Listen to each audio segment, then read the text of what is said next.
Welcome to Rome, one of the world's most iconic cities due to its rich history and stunning beauty. People come from all over the world to see the Colosseum, the Pantheon, and many other famous sites located in the area. But the saying Rome wasn't built in a day holds true now more than ever, because one of the most historic landmarks is currently undergoing lengthy renovations. This is the Trevi Fountain, one of the most famous Baroque fountains in the world.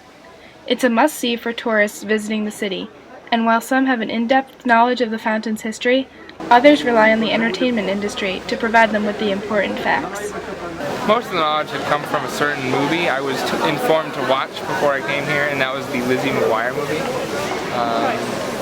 Other than that, I knew it was kind of like a monument in Rome, and that's about it. This isn't uncommon. In fact, since its completion in 1762, the Trevi Fountain has made appearances in several films, television shows, music, and video games. Currently, the city is performing the most thorough restoration of the fountain that has ever occurred, a project lasting 20 months and costing 2.2 million euros. Funded by the fashion company Fendi, the project has been underway for over a year, and isn't expected to finish until December of 2015. That makes me really sad because I didn't realize it was taking years. Hopefully it'll be done soon because from what I can tell from what they're doing, they're just kind of chipping away very slowly. So hopefully it won't take like 10 more years. While they're chipping away slowly, the workers are doing so with great detail. The plan is to work their way up to the top of the fountain, but for now they're still in the beginning stages. It's interesting, and me and a couple friends were actually talking about how they aren't working necessarily on the sculptures, but on cleaning up the actual basin of the fountain, which I thought was most interesting. One might think that this would have a serious impact on tourism in Rome, but in fact the fountain welcomes more than 250,000 tourists each day. Approximately 1,200 people cross the makeshift bridge of the fountain each hour, and take a close-up look at the work being done. I imagine it's the same amount. I've seen a bunch of tour groups go by with their little flags from different countries, so there have been a lot of people that still come here anyway, because you can still learn about the history of it, even though it's covered up.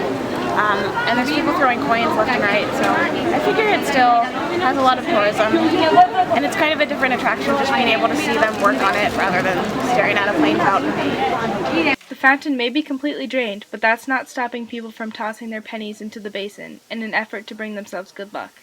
This is actually harm to the fountain, because many people are throwing the coins directly at the statues themselves. Rome's Cultural Heritage Department has placed notices around the fountain asking people to stop throwing coins, but that hasn't made much of a difference. The visual aspect of the fountain is obviously not at its best, but the scaffolding and construction workers do not seem to deter visitors.